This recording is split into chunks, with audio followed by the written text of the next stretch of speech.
الحمد لله نحمده ونستعينه ونستغفره ونؤمن به ونتوكل عليه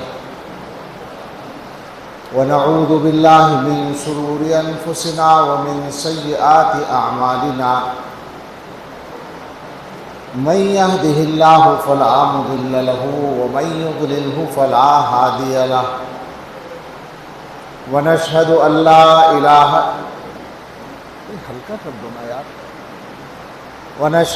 لا إله إلا الله وحده لا شريك له ونشهد أن سيدنا ونبينا ومولانا محمدا عبده ورسوله صلى الله تعالى عليه وعلى آله وأصحابه وبارك وسلم تسليما كثيرا. أما بعد فأعوذ بالله من الشيطان الرجيم. بسم الله الرحمن الرحيم.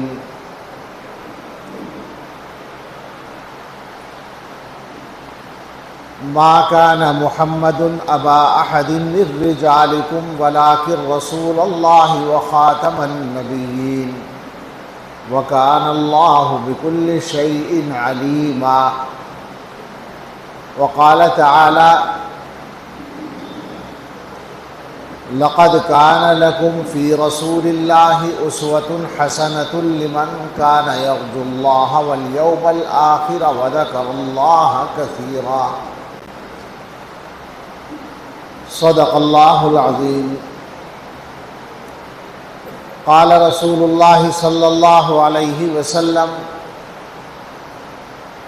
لا يؤمن أحدكم حتى يكون هواه تبعا لما جئت به، أو كما قال عليه الصلاة والسلام. سبحان ربك رب العزة عما يصفون وسلام على المرسلين والحمد لله رب العالمين. اللهم صل على سيدنا محمد وعلى آل سيدنا محمد وبارك وسلم. اللهم صل على سيدنا محمد وعلى آل سيدنا محمد وبارك وسلم. اللهم صل على سيدنا محمد وعلى آل سيدنا محمد وبارك وسلم.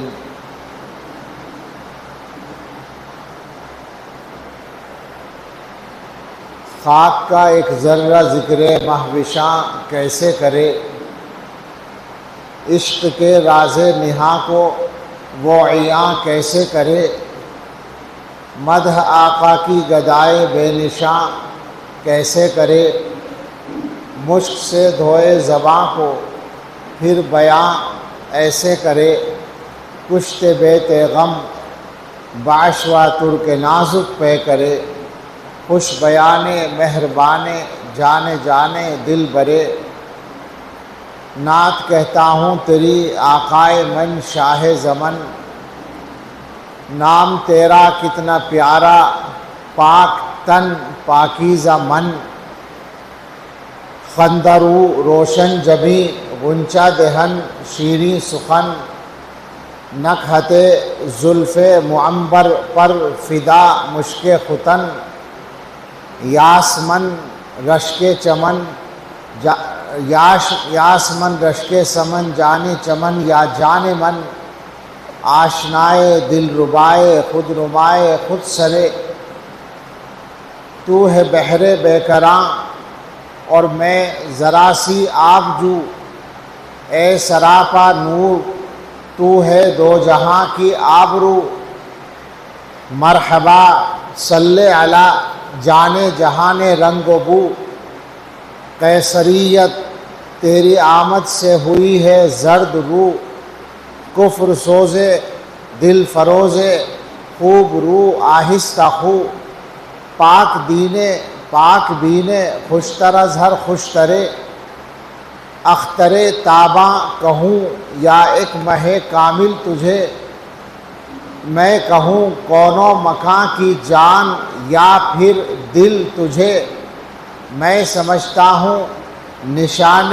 جادہ و منزل تجھے، دل کھینچیں بے ساختہ وہ ہے کشش حاصل تجھے، نازنین محجبین دل کشے یا دل کشے، جاں گدازے دل نوازے، گوہرے یا اخترے،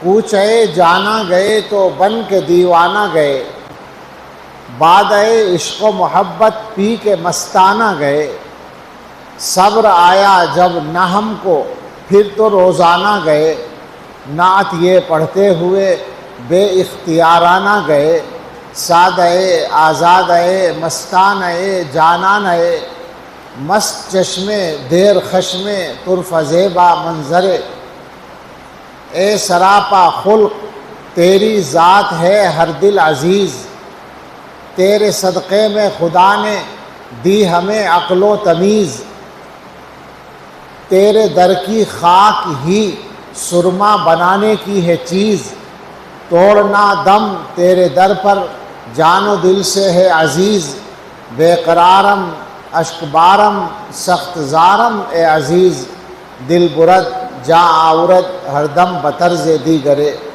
صلی اللہ علیہ وسلم۔ اللہ تعالیٰ کا شکر ادا کرتے ہیں، اور ہم سب کو کرنا چاہیے کہ اللہ نے اس مبارک نسبت سے جمع ہونے کی توفیق عطا فرمائی۔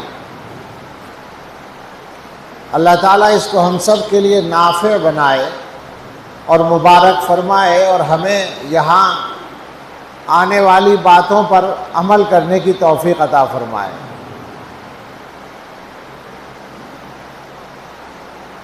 سیرت پاک سید الاولین والآخرین، رحمت للعالمین، خاتم النبیین، حضرت محمد الرسول اللہ صلی اللہ تعالی علیہ وسلم کی سیرت پاک کے عنوان سے اور اس مناسبت سے ہم سب جمع ہیں۔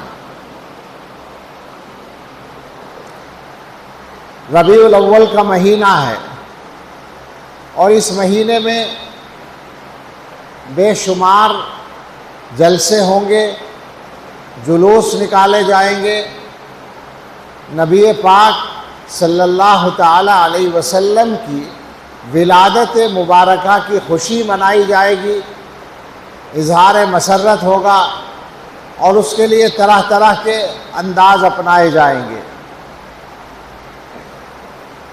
لیکن ہم سب کے سوچنے اور غور کرنے کا یہ معاملہ ہے کہ ہمیں ایسے موقع پر عملاً کیا کرنا چاہیے،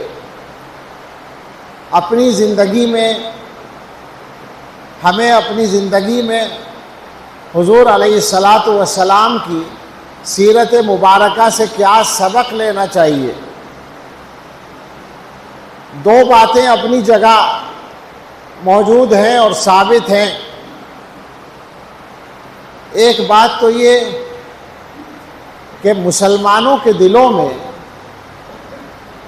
اللہ تعالیٰ کی توفیق سے حضرت محمد الرسول اللہ صلی اللہ تعالیٰ علیہ وسلم کی محبت دنیا کے تمام لوگوں سے زیادہ ہے، الحمدللہ، اس میں کوئی شک نہیں ہے۔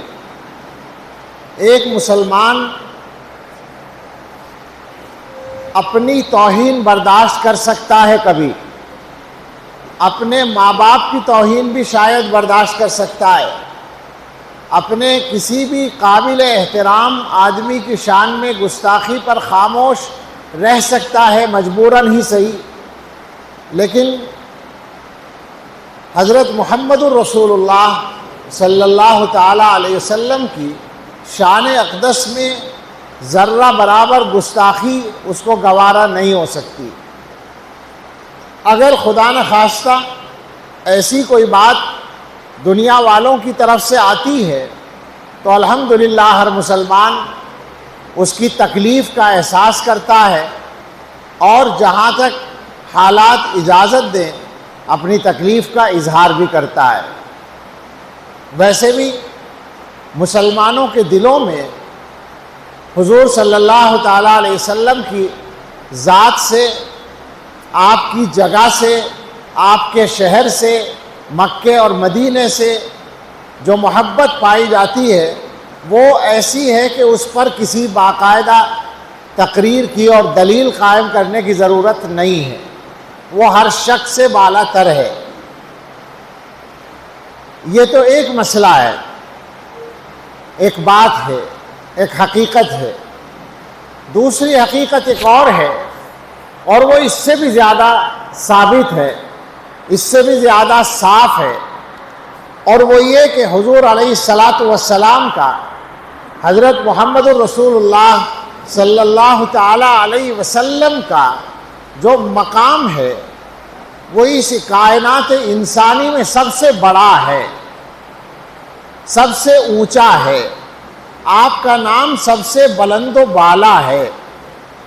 اللہ تعالیٰ کے بعد سب سے بڑا نام، اللہ کے بعد سب سے بڑا مقام، اللہ تعالیٰ کے بعد سب سے زیادہ محبت والا نام حضرت محمد الرسول اللہ صلی اللہ تعالیٰ علیہ وسلم کا ہے۔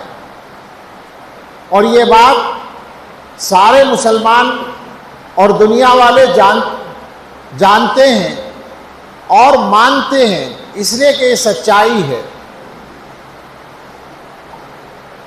کوئی لفظوں میں کیسے بتائے، بھائی اس کو تیز نہ کرو نا، ایکو نہ چلاؤ، میں نے بار بار کہا ہے ایک سطح پر رہنے دو، آواز جا رہی ہے کافی ہے۔ کوئی لفظوں میں کیسے بتائے، ان کے رتبے کی حد ہے تو کیا ہے، ہم نے اپنے بڑوں سے سنا ہے، صرف اللہ ان سے بڑا ہے، اللہ کے علاوہ کوئی حضرت محمد صلی اللہ علیہ وسلم سے بڑا نہیں ہے۔ ہم یہ دیکھتے ہیں کہ پوری اسلامی تاریخ میں مسلمانوں نے بھی اور دوسرے مذہب کے ماننے والے انصاف پسند لوگوں نے بھی ہمیشہ اس بات کو مانا ہے کہ اس انسانی تاریخ کا سب سے بڑا نام حضرت محمد الرسول اللہ صلی اللہ تعالیٰ علیہ وسلم کا نام ہے۔ مشہور بات ہے، پڑھے لکھے لوگ سب جانتے ہیں کہ عیسائی دنیا کے ایک مصنف نے، جو عیسائی مذہب سے ہی تعلق رکھنے والا تھا، دنیا کے 100 بڑے آدمیوں کی تاریخ لکھی، اور اس نے ہر شعبے کے بڑے بڑے آدمیوں کے نام اس میں لکھے۔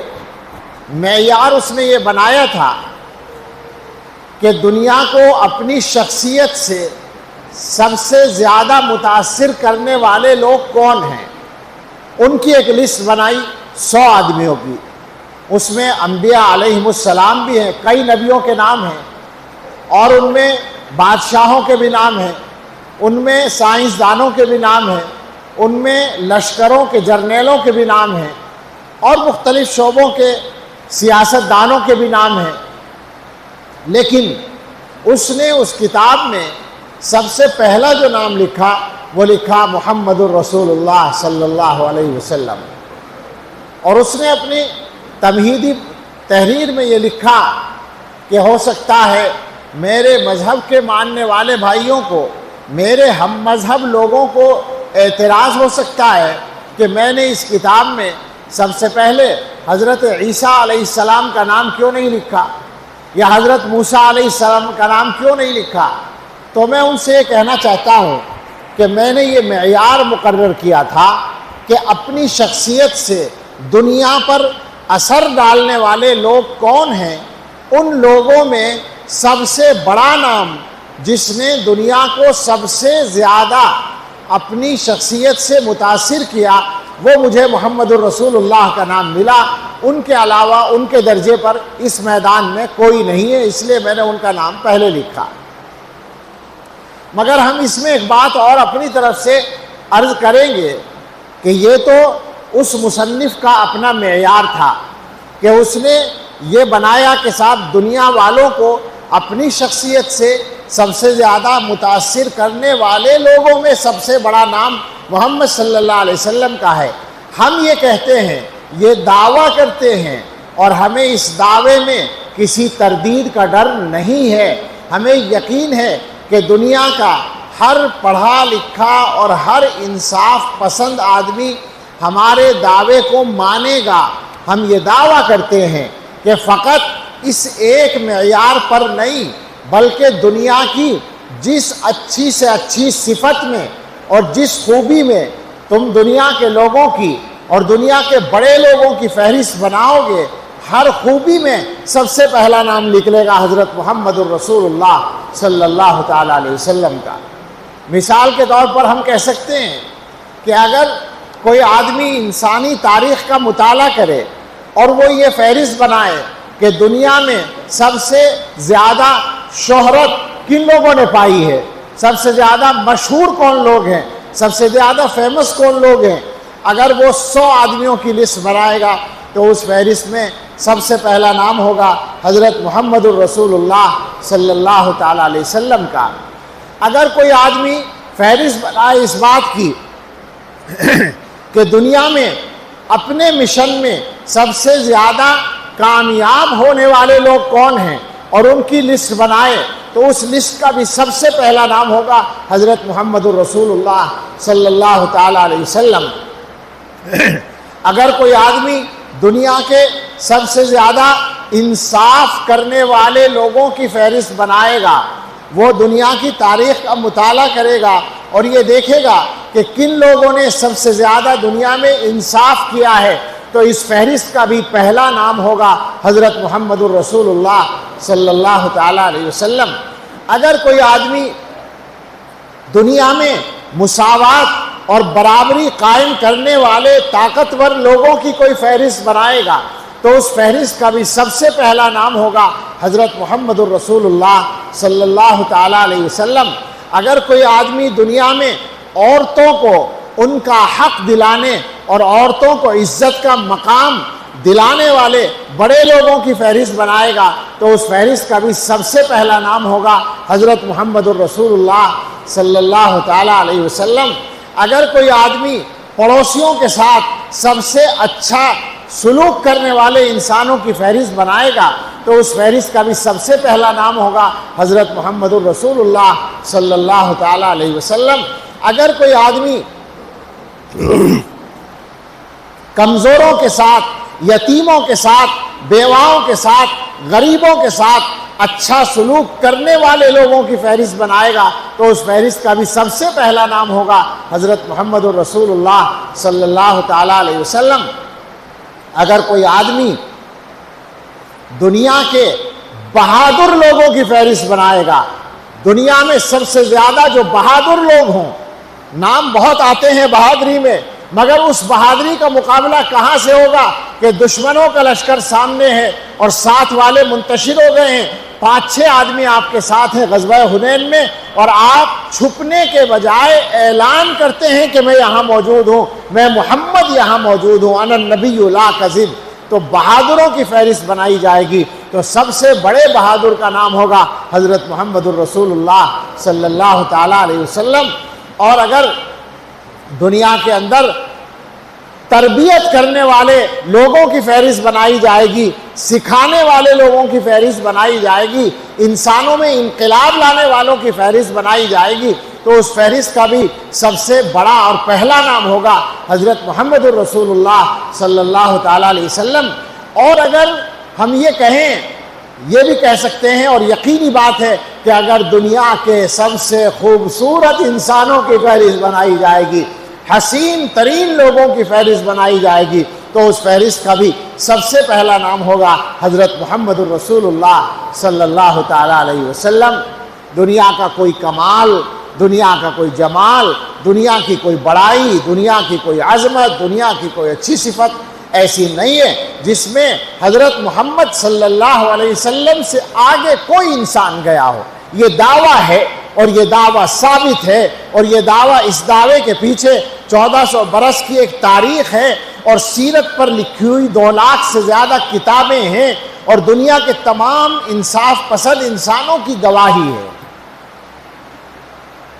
یہ مقام ہے، اور یہ کیوں نہ ہوتا مقام جب اللہ نے، جب ان کے پیدا کرنے والے نے ان سے وعدہ کیا تھا، بلکہ ان کو بشارت سنائی تھی، ان کو خوشخبری سنائی تھی وَرَفَعْنَا لَكَ ذِكْرَكَ، اور اس زمانے میں سنائی تھی جب ان کا نام لینا جرم تھا، مکہ مکرمہ کے زمانے میں جب ان کا ساتھ دینا جرم تھا، ان کا نام لینا جرم تھا، ان کے ساتھ چلنا مشکل تھا، ان کے اوپر ایمان لانا اپنے لیے خطرات کو دعوت دینا تھا، اور دشمن طاقتور تھے، دشمن بڑے لوگ تھے، دشمن پیسے والے لوگ تھے، اور دشمن جانی دشمن تھے، اور وہ ان کا نام مٹانے کے لیے پوری کوششیں کر رہے تھے۔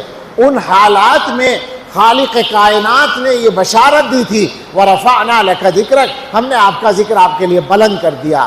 تو یہ ہونا ہی تھا کہ دنیا کی تاریخ میں حضرت محمد صلی اللہ تعالیٰ علیہ وسلم کا نام سب سے اوپر جائے، اس میں کوئی گنجائش نہیں ہے کسی شک کی، اور اسی وجہ سے دنیا کے تمام لوگوں نے اس کو مانا ہے۔ اب اس موضوع پر بہت زیادہ تفصیل کرنے کی مجھے ضرورت نہیں ہے، اس لیے کہ جتنے لوگ یہاں موجود ہیں ہم سب کے تو ایمان کا حصہ ہیں یہ باتیں، ہمارے عقیدے کا حصہ ہیں یہ باتیں، ہمیں اپنی بات کو ذرا سا اب آگے عرض کرنا ہے۔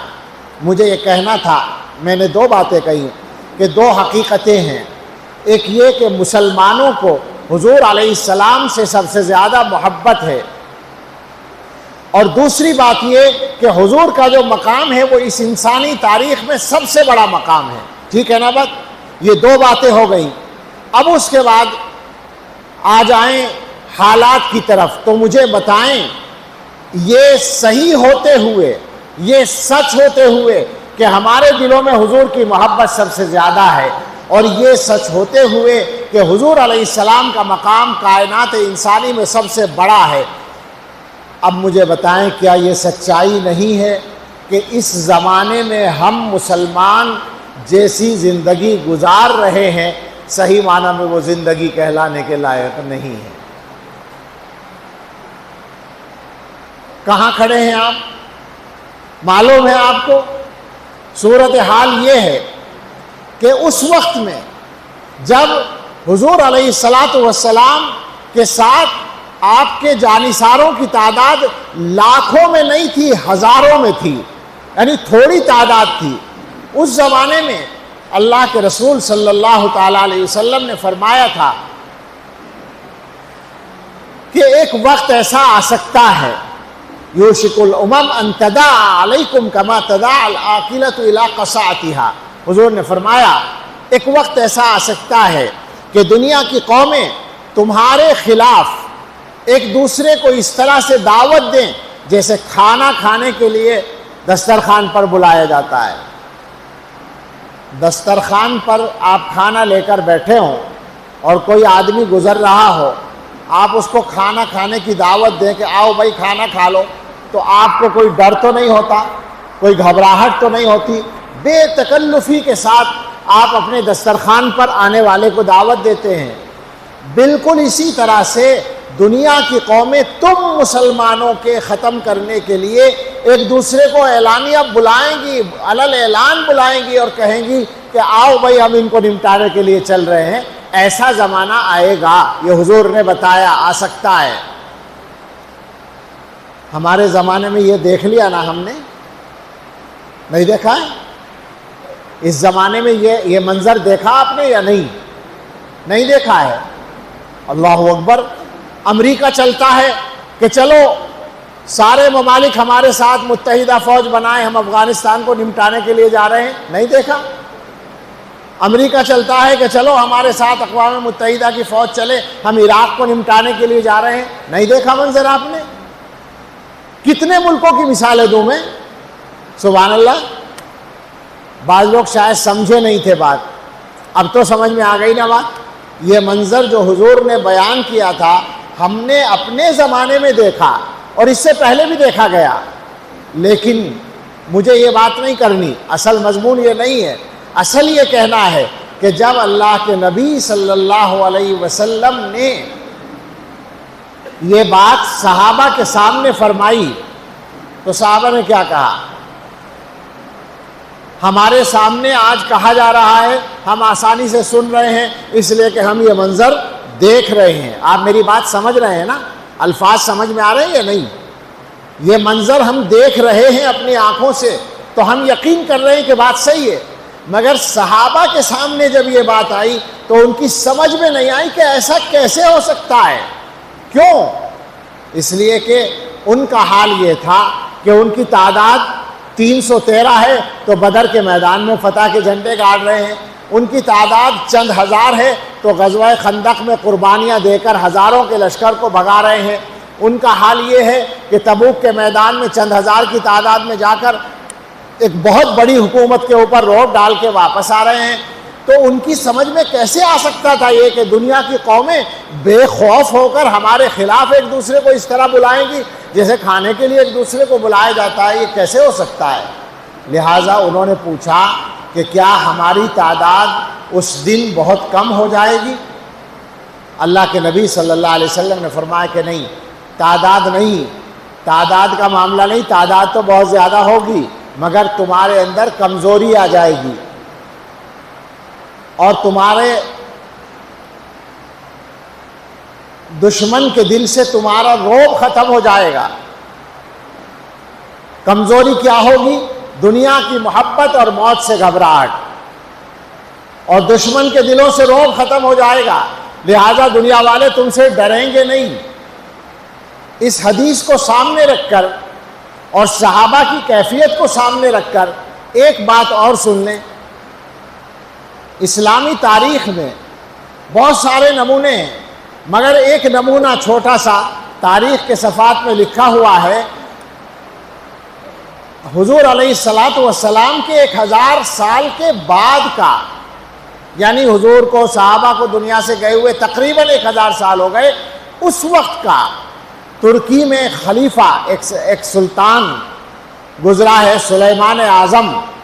اس کے حالات میں یہ لکھا ہوا ہے کہ اس کے زمانے میں مسلمانوں کے دبدبے کا یہ عالم تھا. یہ تاریخ میں لکھا ہے کہ مسلمانوں کا ایسا مقام تھا لوگوں کی نظر میں کہ اگر عیسائیوں کے کسی گاؤں میں کسی دن کوئی مسلمان مہمان ہوتا رات کو تو اس رات کو اس گاؤں کے گرجا گھر میں گھنٹہ نہیں بجتا تھا، اس لیے کہ ایک مسلمان مہمان آیا ہوا ہے. آپ سمجھ رہے ہیں میری بات؟ مسلمان گاؤں میں آیا ہوا ہے تو اس کے احترام میں گرجا گھر کا گھنٹہ نہیں بجتا تھا. آج کہاں ہیں؟ آج سوچیں آپ کہ ہم کہاں کھڑے ہیں. آج تو صورتحال یہ ہے کہ ہمیں جانوروں کی طرح دنیا والے سمجھ رہے ہیں.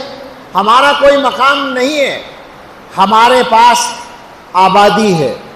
دنیا میں کم سے کم 2-2.5 ارب مسلمان بستے ہیں. دنیا میں 50-60 ملکوں میں حکومت کرتے ہیں اور ان حکومتوں کے پاس دنیا کے خزانے ٹھیک ٹھاک ہیں. مسلمان حکومتیں غریب نہیں ہیں، پیسہ ہے ان کے پاس، ہتھیار بھی ہیں، فوجیں بھی ہیں، یہ ساری طاقتیں ہیں. مگر مجھے آپ بتائیں کہ آج کے زمانے میں اگر مسلمانوں کو تکلیف دینے والا کوئی واقعہ پیش آتا ہے تو دنیا کے سارے مسلمان مل کر کیا اس کا کوئی حل کرا پاتے ہیں؟ حضور علیہ الصلاۃ والسلام کی شان میں گستاخی کرتا ہے ایک ناپاک آدمی، بے حیثیت آدمی، اور ساری دنیا کے مسلمانوں کو تکلیف ہوتی ہے مگر سب مل کر ایک اس گندے آدمی کو گرفتار کرانے میں کامیاب نہیں ہوتے. یہی ہو رہا ہے نا اس وقت میں. کیا مطلب ہے اس کا؟ کہ ساری چیزوں کے باوجود ہمارا وزن ختم ہے، ہماری پوزیشن ڈاواڈول ہے. ہمیں سوچنا چاہیے کہ یہ صورتحال کیوں ہے. اللہ کے رسول کا مقام اپنی جگہ اور اللہ کے رسول صلی اللہ علیہ وسلم سے ہماری محبت اپنی جگہ، اس کے بعد یہ ہو رہا ہے. ایسا کیوں ہے آخر؟ اس کا مطلب ہے کہیں نہ کہیں کچھ گڑبڑ ہے جسے ٹھیک کرنے کی ضرورت ہے. اب آپ سوچیں ذرا، خالی ان باتوں سے کام نہیں چلے گا کہ محبت کا اظہار کر دیں، جلسے کر لیں، جلوس نکال لیں. اور جلوسوں میں تو آج کل عجیب مصیبت آئی ہے کہ حضور کے نام پہ جلوس نکلتا ہے اور سب سے زیادہ حضور صلی اللہ علیہ وسلم کی نافرمانی اس میں کی جاتی ہے. مجھے حیرت ہے اس پر. میں سمجھتا ہوں کہ ان کے علماء بھی، جو طبقہ یہ کام کرتا ہے، ان کے علماء بھی اس بات کو پسند نہیں کر سکتے، مگر ہو رہا ہے۔ عجیب و غریب یہ دنیا ہے، اللہ کی دنیا، سب آدمی شیطان کے پنجے میں پھنس کر کچھ بھی کر سکتے ہیں۔ جلوس نکلتا ہے حضرت محمد صلی اللہ علیہ وسلم کے نام پر، اول تو جلوس نکالنا یہی کہاں سے ثابت ہوا؟ صحابہ نے کب نکالا، بزرگوں نے کب نکالا، علماء نے کب نکالا؟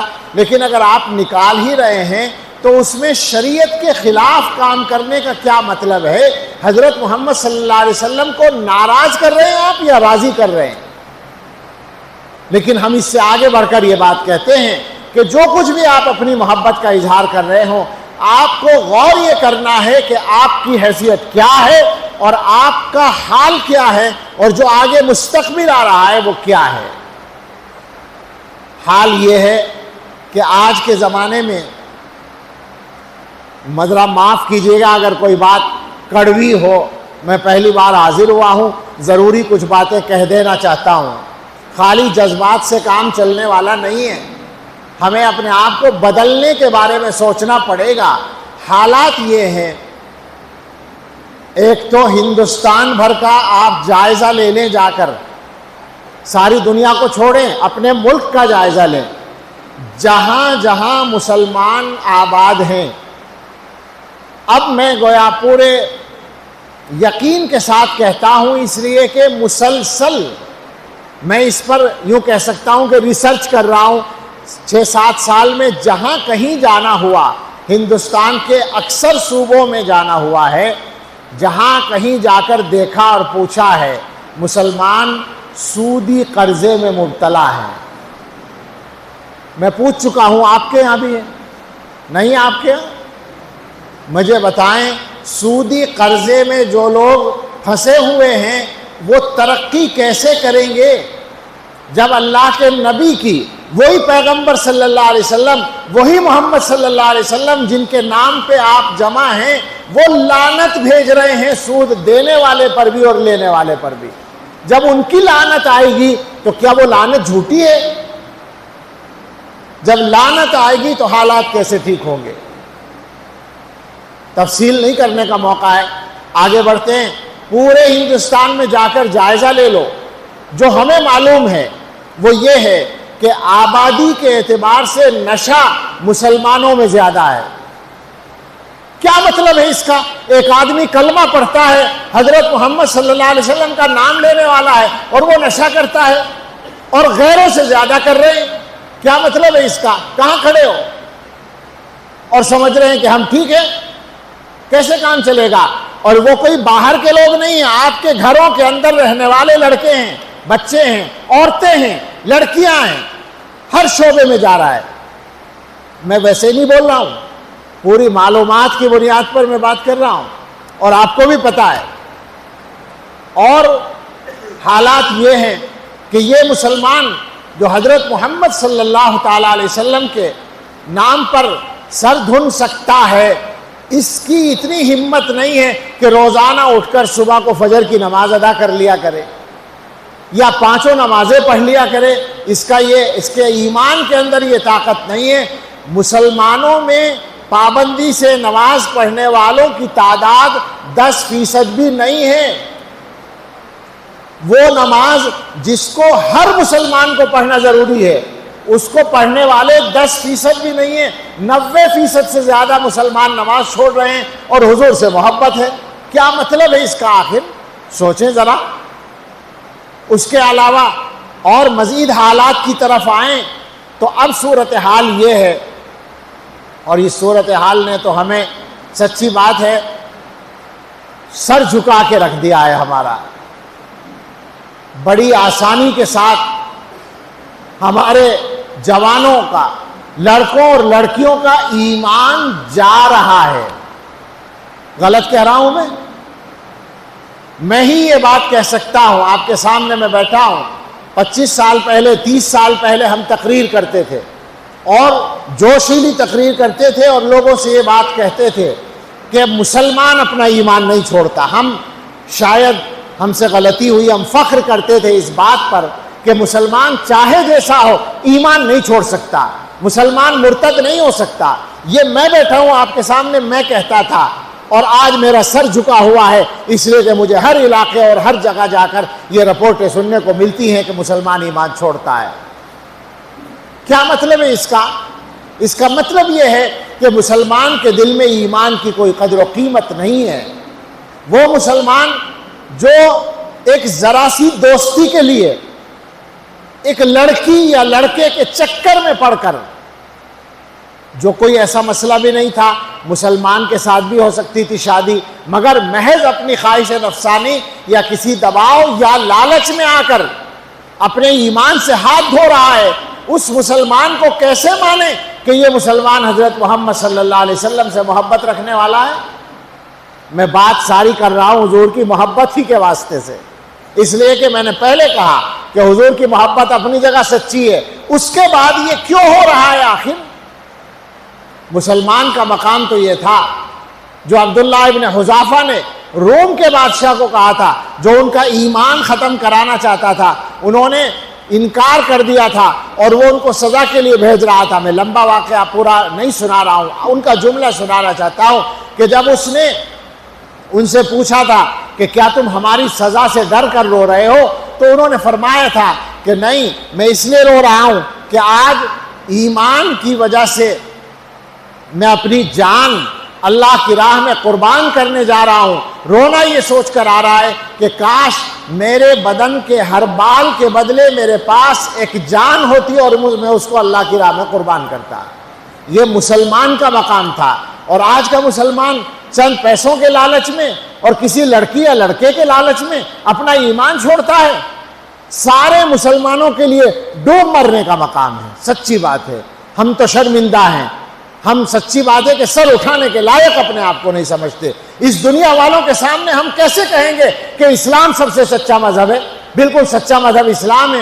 ہم کیسے کہیں گے یہ بات کہ حضرت محمد صلی اللہ علیہ وسلم کے سارے مسلمان غلام ہیں اور یہ حضور سے دل سے محبت کرتے ہیں؟ کیسے کہیں گے یہ بات؟ کیا وہ ہمارا گریبان پکڑ کے یا ہماری داڑھی پکڑ کے یہ نہیں کہہ سکتے کہ کس منہ سے باتیں کرتے ہو؟ تمہارے مسلمان بھائیوں کو تو ہم جب چاہیں بکریوں کی طرح ہکا کر لے جائیں، ہماری طرف آ جائیں گے. کہاں ہے تمہارے آقا کی محبت؟ میں تکلیف میں بول رہا ہوں، تکلیف میں، درد میں، سخت تکلیف ہے. سمجھ میں نہیں آتا اپنے مسلمان بھائیوں تک یہ دل کا درد کیسے سمجھایا جائے، پہنچایا جائے. اور اس کے بعد صرف یہی مسئلے نہیں ہیں.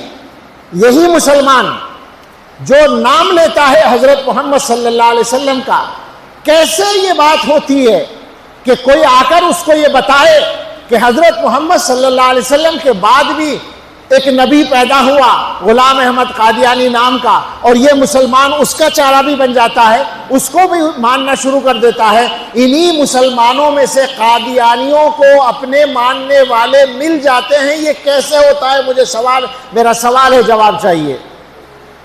مسلمان کو یہ یاد نہیں آتا کہ یہ اپنے آقا سے حضرت محمد صلی اللہ علیہ وسلم سے بغاوت ہے. اس لیے کہ حضور خاتم النبیین ہیں، اللہ کے آخری نبی حضور ہیں. اگر حضور کے بعد کوئی آدمی ایسی بات کر رہا ہے، اس کا مطلب ہے کہ وہ سراسر جھوٹا ہے. یہ بات مسلمان کو یاد کیوں نہیں آتی؟ کیسے ہو سکتی ہے یہ بات کہ جھوٹے نبوت کے دعوے کرنے والوں کو مسلمانوں میں سے چارہ مل جائے؟ ایسا کیوں نہیں ہوتا کہ کسی بھی گاؤں میں وہ پہنچے اور جوتے مار کر ان کو مسلمان بھگائیں کہ تم حضرت محمد صلی اللہ علیہ وسلم کے ساتھ کسی دوسرے نبی، ان کے بعد کسی دوسرے نبی کی بات کر رہے ہو؟ یہ نہیں ہو سکتا، تم نکلو یہاں سے.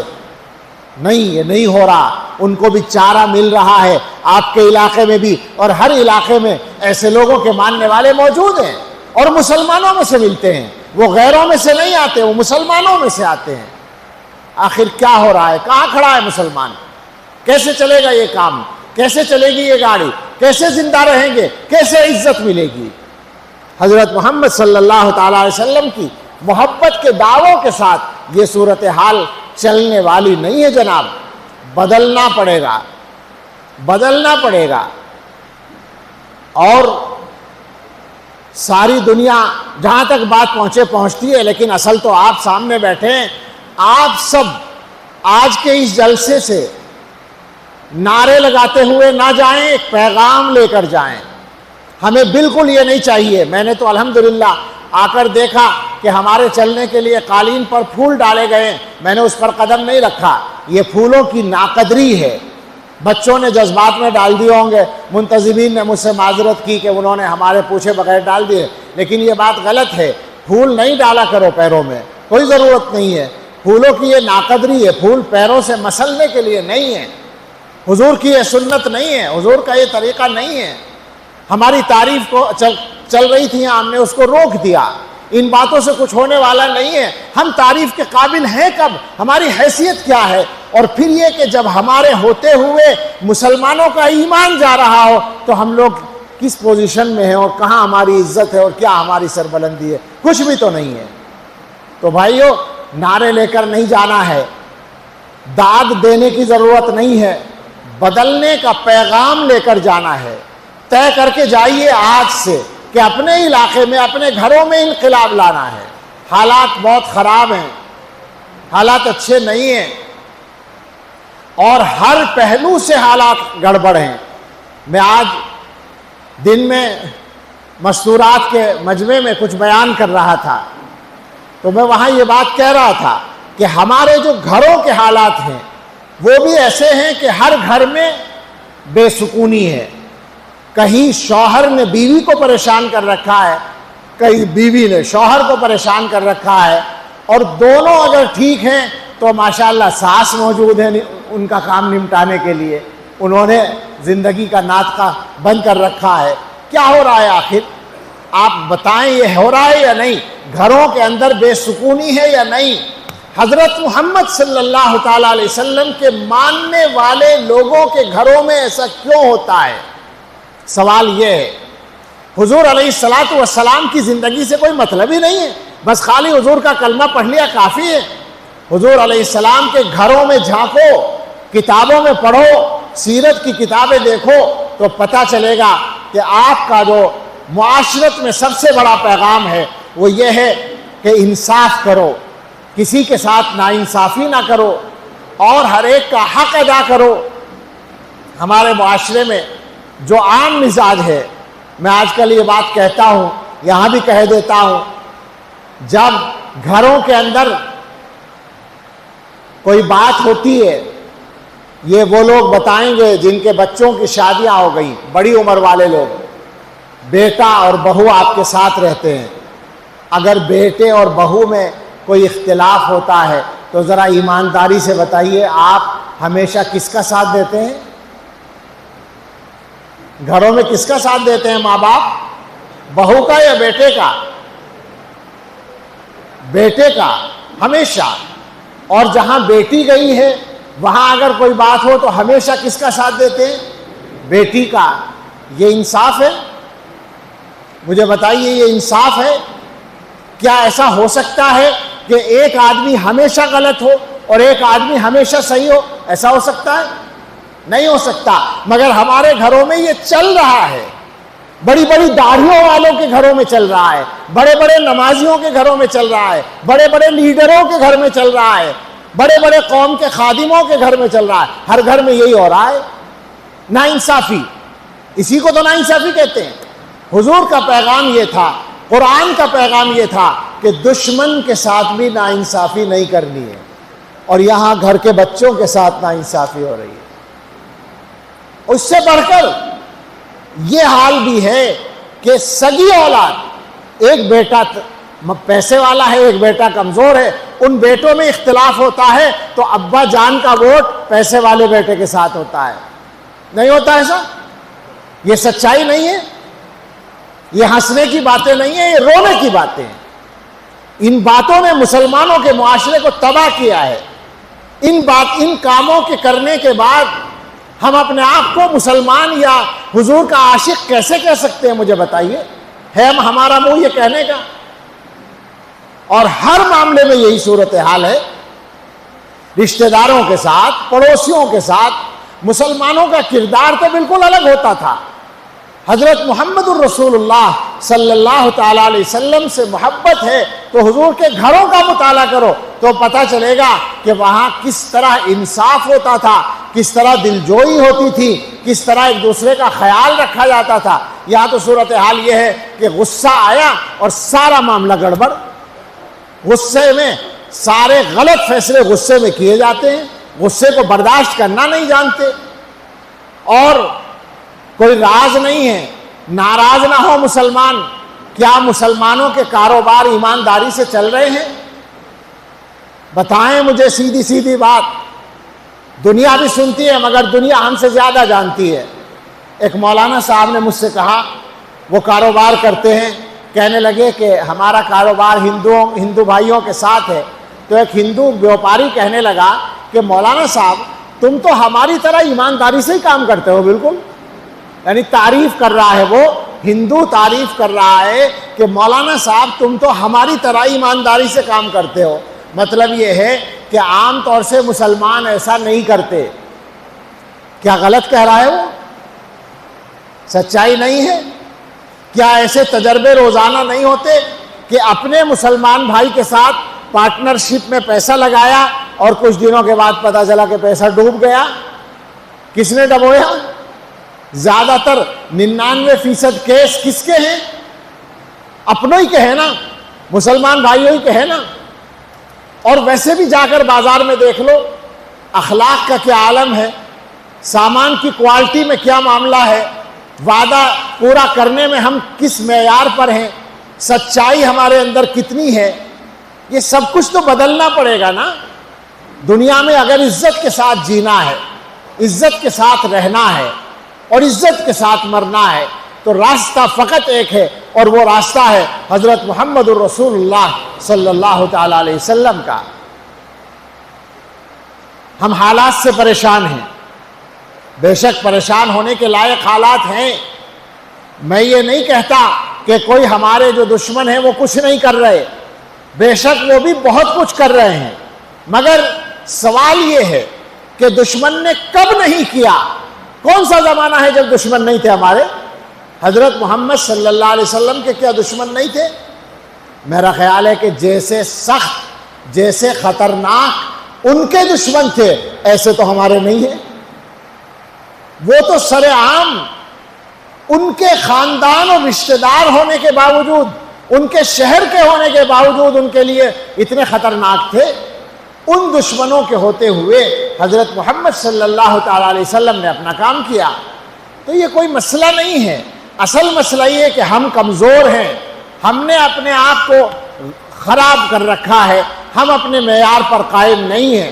حالات یہ ہیں، مسلمانوں میں، مسلمان نوجوانوں میں ایک بڑی تعداد ہے جو کوئی کام نہیں کرنا چاہتی، سستی کا شکار ہے، کہتے ہیں بے روزگاری ہے اور حکومت کی پالیسیوں کی وجہ سے ہے۔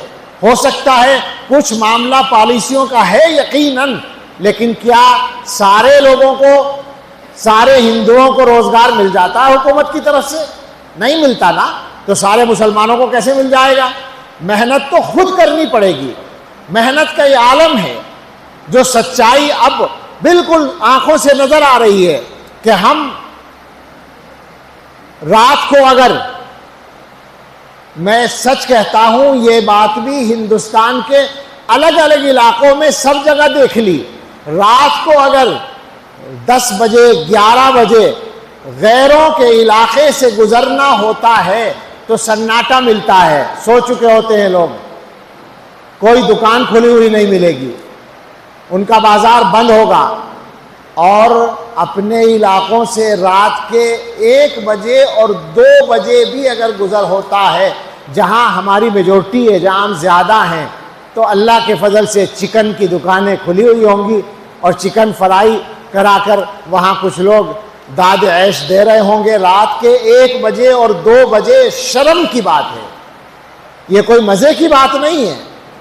مسلمانوں کی دکانیں کھلی ہوئی ملتی ہیں، اور چاہے جہاں کی مثال لے لیں، آپ کے یہاں بھی ہوتا ہوگا، میں نہیں سمجھتا کہ اس سے ہٹ کر بات ہوگی۔ اور صبح کو، صبح صادق سے پہلے، فجر کی اذان سے پہلے ان کے علاقے میں گزرتے ہیں تو 10 20 50 لوگ سڑک پر ٹہلتے ہوئے مل جاتے ہیں، واکنگ کرتے ہوئے مل جاتے ہیں، اور اذان کے بعد بھی اپنے علاقے میں جاتے ہیں تو سناٹا ملتا ہے، گھروں کے دروازے بند ہوتے ہیں اور مسجد کی طرف جانے والا 2-4 آدمیوں کے علاوہ کوئی نہیں ہوتا۔ کہاں کھڑے ہیں ہم لوگ؟ کیا کر رہے ہیں ہم لوگ؟ کیا سوچ رکھا ہے ہم نے؟ ایسا لگتا ہے کہ جیسے آنکھیں بند کر رکھی ہوں کہ سفر جاری ہے، آنکھیں بند ہیں، کوئی گڈھا آئے تو اس میں گر جائیں، کوئی آگ آئے تو اس میں جل جائیں، کہیں بھی جا کے گر سکتے ہیں۔ ہم نے اپنے آپ کو پوری طرح سے تباہ کر رکھا ہے، اور ہم نام لیوا ہیں حضرت محمد الرسول اللہ صلی اللہ تعالیٰ علیہ وسلم کے۔ سمجھ میں نہیں آتا کیسے ہوگا، کس طرح ہوگا، کیسے یہ حالات بدلیں گے۔ پریشان ہیں ہم سب، ان معاملات کو خود سے حل کرنا پڑے گا، اپنے حالات کو بدلنا پڑے گا۔ 2-4 باتیں اس سلسلے کی کر کے میں اپنی بات کو ختم کرنا چاہتا ہوں، اس لیے کہ ہمارے سامنے اصل نمونہ موجود ہے حضور علیہ الصلاۃ والسلام کا۔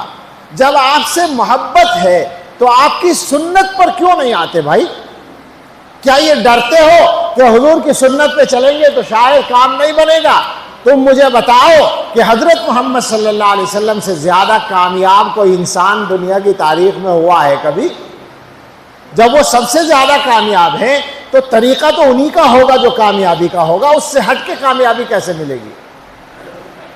اب صورتحال یہ ہے کہ جو کام ہم خود سے نہیں کرتے، اللہ تعالیٰ اس میں خود رکاوٹ ڈالنا شروع کرتے ہیں، اس لیے کہ اللہ تعالیٰ تو ہمیں ہماری اصلاح کرنا چاہتے ہیں۔ تھوڑی سی پکڑ کر کے مسلمانوں کو پورے ملک میں ہر جگہ نماز پڑھنے کی آزادی نصیب تھی، مگر مسلمانوں نے اس نعمت کی ناقدری کی، اپنی مسجدوں کو ویران رکھا۔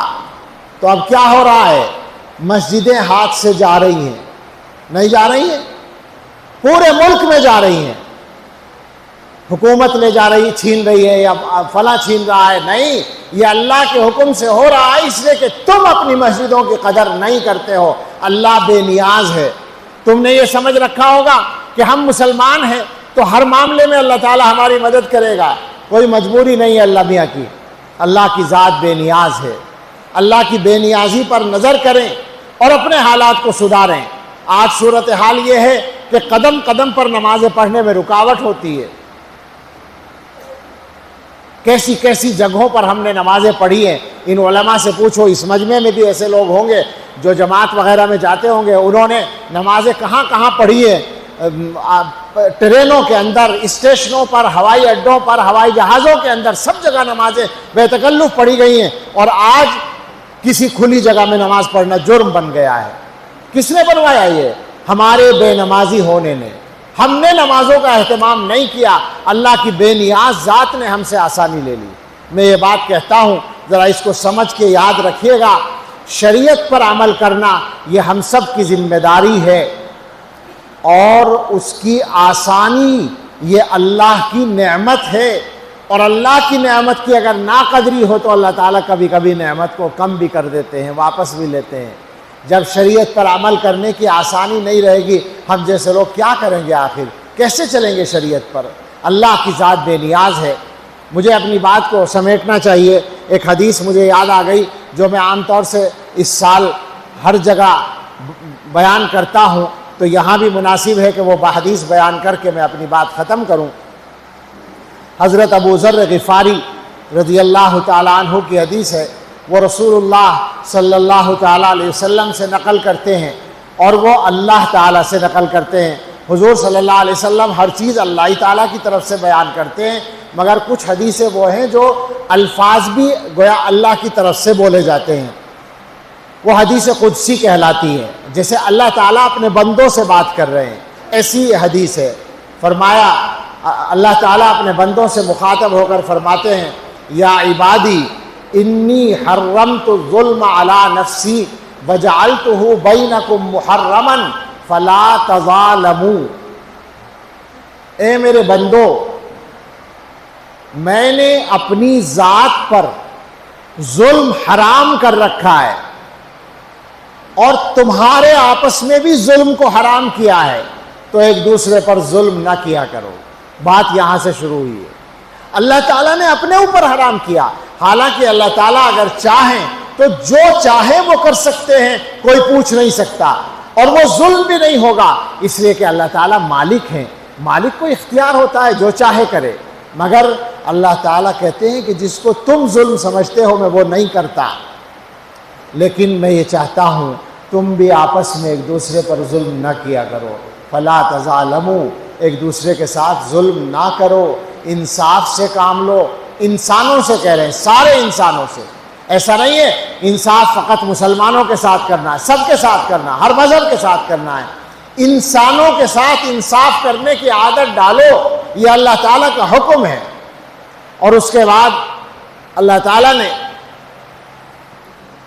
اپنا اور اپنی نعمتوں کا مقام بتایا اور ہماری حیثیت بتائی، فرمایا یا عبادی کلکم ضال الا من ہدیتہ فاستہدونی اہدکم، اے میرے بندو تم میں سے ہر ایک گمراہ ہے سوائے اس کے جسے میں ہدایت دوں، تو مجھ سے ہدایت مانگو میں تمہیں ہدایت دوں گا۔ یا عبادی کلکم جائع الا من اطعمتہ فاستطعمونی اطعمکم، اے میرے بندو تم میں سے ہر ایک بھوکا ہے سوائے اس کے جس کو میں کھلاؤں، تو مجھ سے کھانا مانگو میں تمہیں کھلاؤں گا۔ یا عبادی کلکم عار الا من کسوتہ فاستکسونی اکسکم، اے میرے بندو تم میں سے ہر ایک بے لباس ہے،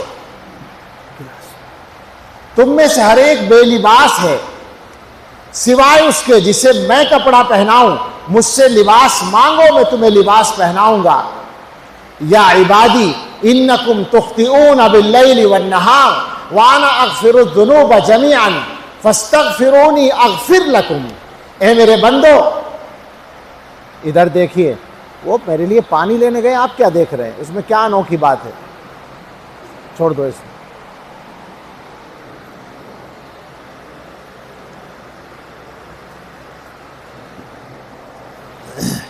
اے میرے بندو تم دن رات گناہ کرتے ہو اور میں سارے گناہ معاف کرتا ہوں، مجھ سے معافی مانگو، مجھ سے مغفرت مانگو، میں تمہاری مغفرت کروں گا۔ اور اس کے بعد فرمایا یا عبادی لو ان اولکم وآخرکم وانسکم وجنکم کانوا علی اتقى قلب رجل واحد منکم ما زاد ذلک فی ملکی شیئا، اگر تمہارے اول و آخر سارے انسان، شروع سے آخر تک کے سارے انسان، کتنی تعداد ہوگی؟ سینکڑوں ہزاروں کھرب ہوں گے سارے انسان، سارے جنات، تم میں سب سے زیادہ متقی جو آدمی ہو، محدثین نے کہا جیسے حضرت محمد صلی اللہ علیہ وسلم، ان کی طرح سب بن جائیں، سارے انسان سارے جنات حضرت محمد صلی اللہ علیہ وسلم کی طرح بن جائیں، تو میری طاقت اور میری بادشاہت میں ذرا بھی بڑھوتری نہیں ہوگی، میں پہلے ہی سے جتنا بڑا ہوں اتنا ہی ہوں، آخری حد تک میری بڑائی ہے۔ اور فرمایا اگر یہ سارے کے سارے کانو علی افجر قلب رجل منکم، تم میں سب سے بڑے نافرمان آدمی کی طرح ہو جائیں، مثلا شیطان بن جائیں، سارے انسان شیطان بن جائیں، ابلیس بن جائیں، تو ما نقص ذلک من ملکی شیئا، میری بادشاہت میں ذرا بھی کوئی کمی نہیں آئے گی، میری طاقت میں کوئی فرق نہیں پڑے گا۔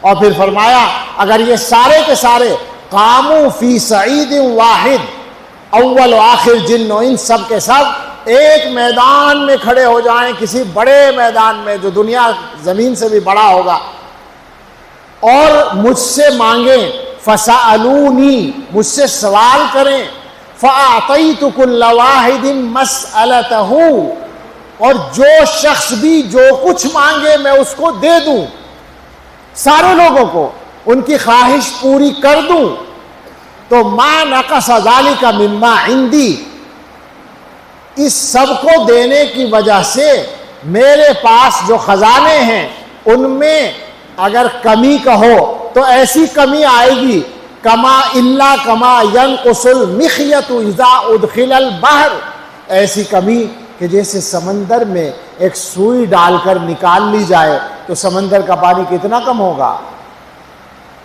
میں سوچتا ہوں اس بوتل میں اگر سوئی ڈال کر نکالیں تو کچھ پانی کم ہوگا؟ سوئی کو بھگونے کے لیے ایک بوند بھی زیادہ ہے، ایک بوند پانی اس میں سے نکل جائے تو کیا فرق پڑے گا؟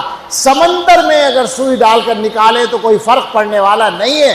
اللہ تعالیٰ فرماتے ہیں میرے خزانوں کا یہ عالم ہے کہ سارے انسانوں کو، سارے لوگوں کو ان کی خواہش کے مطابق دینے کے بعد بھی میرا خزانہ جیسا ہے ویسا ہی رہے گا۔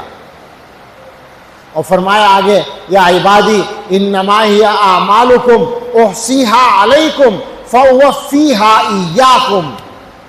بہت ڈر لگتا ہے، اے میرے بندو یہ تمہارے اعمال ہوتے ہیں جو میں محفوظ کر لیتا ہوں، جمع کر لیتا ہوں اور پھر تمہیں پورے کے پورے لوٹا دیتا ہوں، تمہیں لوٹا دیتا ہوں۔ فمن وجد خیرا فلیحمد اللہ ومن وجد غیر ذلک فلا یلومن الا نفسہ۔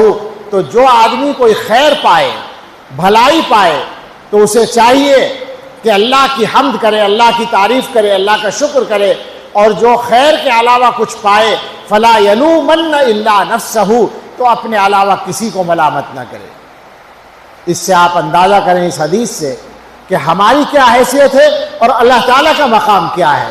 اللہ کی ذات بے نیاز ہے، ہمیں اپنے حالات کو صحیح کرنے کے لیے اللہ کو راضی کرنا پڑے گا، حضرت محمد صلی اللہ علیہ وسلم کے راستے پہ چلنا پڑے گا، تو دنیا کے حالات بھی ٹھیک ہوں گے اور آخرت کا مسئلہ بھی حل ہوگا۔ آپ یقین کریں اگر مسلمان تھوڑی سی محنت کر کے اپنے نبی کے اخلاق ہی پر آ جائیں، اپنے نبی کے کردار پر کسی بھی درجے میں آ جائیں، تو یہ حالات تو ہوا کی طرح ختم ہو جائیں گے، کچھ بھی نہیں بچے گا۔ مسائل ساری دنیا میں اپنی جگہ رہتے ہیں، مگر عزت کا مقام ان کو ملتا ہے جو عزت کی باتیں اور عزت کے اعمال کرتے ہیں، عزت کے لائق کام کرتے ہیں۔ آپ یقین کریں یہ ہندوستان جیسا ملک، یہ ہمارا ملک ہے، اور یہاں رہنے میں ہمیں کوئی پریشانی اور ڈرنے کی ضرورت نہیں ہے، گھبرانے کی ضرورت نہیں ہے۔ یہاں ہم ہیں اور رہیں گے، انشاءاللہ قیامت تک رہیں گے، کوئی ہمیں یہاں سے نکال نہیں سکتا، کوئی ہمیں یہاں ختم نہیں کر سکتا۔ بہت سے لوگ خواہ ڈرانے کی کوشش کرتے ہیں، ایسی بات نہیں ہے۔ الحمدللہ ہندوستان کا جو مسلمان ہے وہ ہندوستان کی ایک طاقت ہے، ہندوستان کی ایک شان ہے، اور ہندوستان کو فائدہ پہنچانے میں دوسری قوموں سے آج کا گیا گزرا مسلمان بھی آگے ہے، یہ سچائی ہے۔ ہندوستان کے پیسے کو بڑھانے میں بھی مسلمان آگے ہے، وہ جانتے ہیں یہ بات۔ مسئلہ یہ ہے ہی نہیں، مسئلہ یہ ہے کہ ہم اپنے حالات کو ٹھیک کر لیں، اپنے معاملات کو سدھار لیں، اپنی اولادوں کو سنبھال لیں، اپنے کردار اور اپنے اخلاق کو ٹھیک کر لیں۔ اسی ہندوستان کے اندر یہ نمونے موجود ہیں، بہت سارے نمونے ہیں۔ ایک یاد آتا ہے جلدی سے تو کہہ دیتا ہوں، شیخ الاسلام حضرت مولانا سید حسین احمد مدنی رحمۃ اللہ علیہ جیل میں گئے آزادی کی تحریک میں۔ سہارنپور کے ایک لیڈر تھے پنڈت سیتا رام، وہ بھی جیل میں گئے، اور بھی بہت سے لوگ تھے۔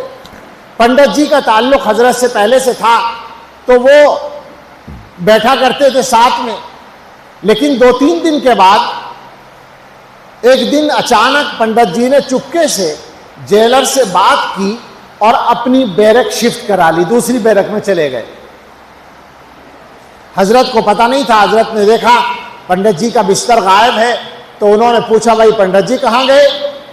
معلوم ہوا کہ وہ جیلر سے کہہ کر دوسرے بیرک میں چلے گئے۔ تو حضرت کو یہ خیال ہوا کہ میرے ساتھ رہنا شاید انہوں نے پسند نہیں کیا، تو فوراً ان کے پاس پہنچے اجازت لے کر۔ وہاں جا کر پنڈت جی سے بات کی اور یہ کہا کہ شاید آپ کو مجھ سے کوئی تکلیف پہنچی ہے جس کی وجہ سے آپ نے میرے ساتھ رہنا پسند نہیں کیا۔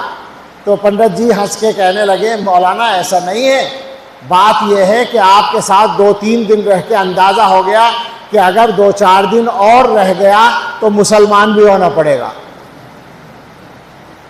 اس لیے میں ادھر آ گیا جان بچا کے۔ آپ کا کردار، آپ کا اخلاق، آپ کا مزاج ایسا ہے کہ آپ کے ساتھ رہ کے مسلمان بنے بغیر کام ہی نہیں چلے گا، اس لیے میں ادھر آ گیا۔ یہ سچا واقعہ ہے، بالکل یہ ہے اصل کردار ہمارا، سچی بات یہی ہے۔ ہماری کتابوں میں یہ واقعہ لکھا ہے کہ حضرت مدنی سے پہلے دارالعلوم دیوبند کے صدر مدرس تھے علامہ انور شاہ کشمیری رحمۃ اللہ علیہ، وہ سفر کر رہے تھے اور پنجاب میں مظفر گڑھ نام کا کوئی اسٹیشن ہے، وہاں بیٹھے ہوئے تھے ٹرین کے انتظار میں، رات کا وقت تھا۔ قریب سے اسٹیشن ماسٹر کسی کام سے گزرا اور شاید لالٹین لیے ہوئے تھا، لائٹ نہیں تھی، تو اس نے دیکھا ایک مولانا صاحب بیٹھے ہیں، ان کے ساتھ ایک صاحب اور تھے، انہوں نے یہ واقعہ بیان کیا۔ وہ اسٹیشن ماسٹر رک گیا، ان کو دیکھنے لگا اور پھر وہیں ان کے پاس بیٹھ کر بات کرنے لگا، اور تھوڑی دیر کے بعد اس نے یہ کہا کہ آپ مجھے مسلمان بنا لیجئے۔ تو انہوں نے کلمہ پڑھوا دیا۔ اب ظاہر ہے یہ عجیب بات ہوئی کہ اچانک اسٹیشن ماسٹر نے ایک عالم کو دیکھا اور مسلمان ہونے کا ارادہ کر لیا۔ تو اس سے پوچھا گیا کہ ایسا کیا ہوا کہ آپ نے اچانک مسلمان ہونے کا ارادہ کیا؟ تو اس نے یہ کہا کہ اصل میں وہ جو مولانا صاحب بیٹھے تھے ان کا چہرہ دیکھ کر میرے دل نے یہ گواہی دی کہ جس مذہب کو ماننے والا یہ آدمی ہے وہ مذہب جھوٹا نہیں ہو سکتا، اس کا چہرہ اس کی سچائی کو بتا رہا ہے۔ آپ اندازہ کریں ہمارا کردار کیسا تھا، اسی ہندوستان کی باتیں ہیں، کہیں اور کی باتیں نہیں ہیں۔ تو ہم اگر اپنے حالات ٹھیک کر لیں، اپنی اولادوں کو سنبھال لیں اور اپنے نبی پاک صلی اللہ تعالیٰ علیہ وسلم کی سنت پر کسی بھی درجے میں آ جائیں، حالات آسانی کے ساتھ بدل جائیں گے، اور انشاءاللہ آخرت کا بھی مسئلہ حل ہوگا اور دنیا کے مسائل بھی حل ہوں گے۔ ضرورت اس کی ہے کہ آپ یہاں سے تبدیلی کا پیغام لے کر جائیں، اپنے گھروں میں تبدیلی لائیے۔ ہر آدمی اپنے گھر کا ذمہ دار ہے، آپ ساری دنیا کے ذمہ دار نہیں ہیں۔ یہ مجمع جتنا یہاں بیٹھا ہے، ہر آدمی اپنے گھر کے بارے میں پیغام لے کر جائے کہ مجھے اپنے گھر کو ٹھیک کرنا ہے۔ ٹھیک کرنے کا کیا مطلب ہے؟ دو لفظوں میں یہ ہے، اپنے آپ کو اور اپنے گھر والوں کو جہنم سے بچانے کا انتظام کرنا ہے۔ ظاہر ہے جہنم سے بچانے کے لیے بچوں کو دین بھی پڑھانا پڑے گا۔ یہ علماء محنتیں کر رہے ہیں، مکتب اور مدرسے چلا رہے ہیں، مسلمان کتنا اس میں دلچسپی لیتے ہیں ہمیں معلوم ہے۔ آج کی صورتحال بھی یہ ہے کہ ابھی بھی 10% بچے مسلمانوں کے قرآن پڑھنے والے نہیں ہیں، جبکہ بہت زیادہ محنت اس پر ہو رہی ہے۔ کیا ہو رہا ہے آخر یہ؟ اور پھر مسلمانوں کے بچے جن برائیوں میں مبتلا ہو رہے ہیں وہ مسلمان ہونے کا تقاضا نہیں ہے۔ ماں باپ کی ذمہ داری ہے وہ بچپن سے اپنے بچوں کا دھیان کریں اور ان کی تربیت پر محنت کریں اور اپنے گھر کی عورتوں کو دیندار بنانے کی فکر کریں، اور ظاہر ہے کہ ان سب سے پہلے اپنے آپ کو دیندار بنانا پڑے گا۔ اور آپ یقین کریں دیندار بننے سے آپ کی دنیا میں کوئی فرق نہیں آئے گا۔ حقیقت تو یہ ہے کہ دنیا کی عزت بھی ملے گی اور دنیا کی برکت بھی ملے گی۔ یہی ایک راستہ ہے کامیابی کا۔ آج کے جلسے سے اگر ہم لوگوں کی سمجھ میں یہ پیغام آ جائے تو ہم سمجھیں گے کہ ہمارا حاضر ہونا کارآمد ہے اور کامیاب ہے۔ اللہ سے دعا کریں کہ اللہ تعالی ہم سب کو صحیح سمجھ عطا فرمائے، حضرت محمد الرسول اللہ صلی اللہ تعالی علیہ وسلم کی محبت کے ساتھ ساتھ آپ کی سنتوں پر چلنے کی اور آپ کے اتباع کی توفیق بھی عطا فرمائے، اور اللہ تعالی ہمارے ان عزیزوں کو، مولوی ابراہیم اور ان کے تمام رفقا کو اور ان کی سرپرستی کرنے والے ان حضرات علماء، حضرت مولانا موصف صاحب اور ہمارے حضرت مخدوم حضرت مولانا قاری کلیم اللہ صاحب دامت برکاتہم، اور تمام حضرات کو اللہ جزائے خیر عطا فرمائے، اور آپ سب کو اور ہم سب کو صحیح راستے پر استقامت عطا فرمائے، ہمارے بچوں اور نسلوں کو استقامت عطا فرمائے۔ آمین۔ وآخر دعوانا ان الحمد للہ رب العالمین۔